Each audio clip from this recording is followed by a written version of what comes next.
लूटेला तू मजा अपना दीदिया में हर में, लूटेला तू मजा अपने दीदिया में हर में। हो गईला तू बर सरवा बहिनी के चक्कर में, हो गईला तू बर सरवा बहिनी के चक्कर में, हो गईला तू बर सरवा बहिनी के चक्कर में। लूटेला तू मजा अपने दीदिया में हर में, लूटेला तू मजा अपने दीदिया में हर में। हो गईला तू बर सरवा बहिनी के चक्कर में, हो गईला तू बर सरवा बहिनी के चक्कर में।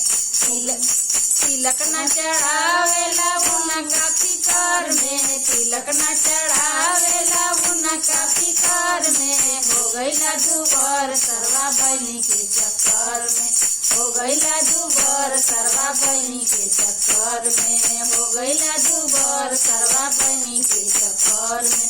छोड़ी आइल बाड़ा अपने बहिनी के रहर में, छोड़ी आइल बाड़ा अपने बहिनी के रहर में, छोड़ी आइल बाड़ा अपने बहिनी के रहर में। अपने बहिनिया से करेला प्यार हो, मिलल ना रहे तो के लई दुआर हो। अपना बहिनिया से करेला प्यार हो, मिलल ना रहे तो के लई दुआर हो। तीजवाली अइला कूलर छोड़ी अइला घर में, तीजवाली अइला कूलर छोड़ी अइला घर में। हो गईला तू बर सरवा बहिनी के चक्कर में, हो गईला तू बर सरवा बहिनी के चक्कर में, हो गईला तू बर सरवा माल के चक्कर में, हो गईला तू बर सरवा माल के चक्कर में, हो गईला तू बर सरवा माल के चक्कर में। लूटेला तू मजा अपने दीदिया में हर में, लूटेला तू मजा अपने दीदिया में हर में। हो गईला तू बर सरवा माल के चक्कर में, हो गईला तू बर सरवा माल के चक्कर में। तिलक न चढ़ावत बड़ा उनका फिकर में, तिलक न चढ़ावत बड़ा उनका फिकर में।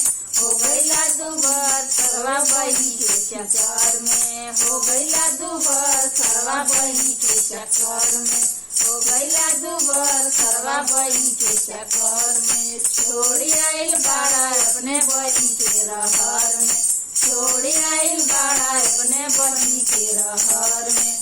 अपने बहिनिया से करेला प्यार हो, मिलल ना रहे तो के लई दुआर हो। अपने बहिनिया से करेला प्यार हो, मिलल ना रहे तो के लई दुआर हो। थरिया लिएला थार छोड़ी अइला घर में, थरिया लिएला थार छोड़ी अइला घर में।